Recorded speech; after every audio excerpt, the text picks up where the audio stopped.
আসসালামু আলাইকুম, স্বাগতম কৃষি টিপস চ্যানেলের পক্ষ থেকে। আজকে আলোচনা করব কিভাবে বাড়ির চাহিদা মেটানোর জন্য আখ চাষ করা যায়। অর্থাৎ আপনার আঙিনায় পতিত আশেপাশের যে জায়গাতে সেখান থেকে আপনি আখ চাষ করে আপনার পরিবারের চাহিদা মেটাতে পারেন। এর জন্য আপনাকে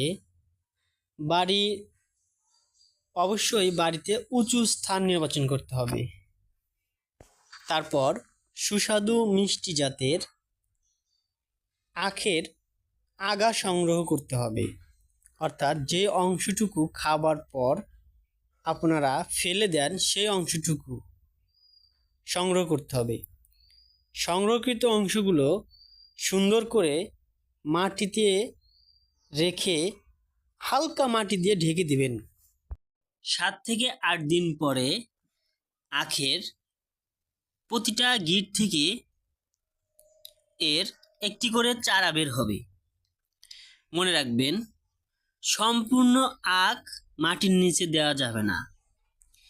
অর্থাৎ আখের আগার কিছু অংশ, সামনের অংশ বিশেষ করে মাটির 4 থেকে 5 ইঞ্চি উপরে বের করে রাখতে হবে।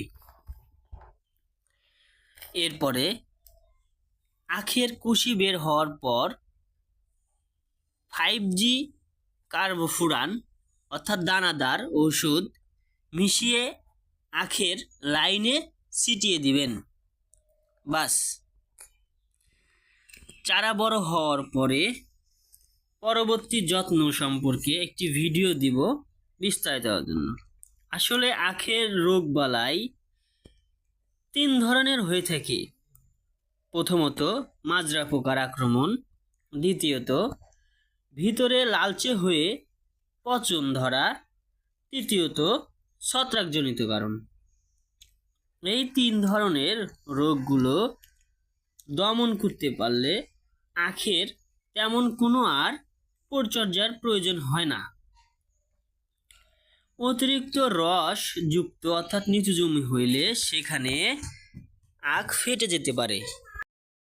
বিশেষত ছত্রাকজনিত আখের যে সমস্যা সেটি দূর করতে পারলেই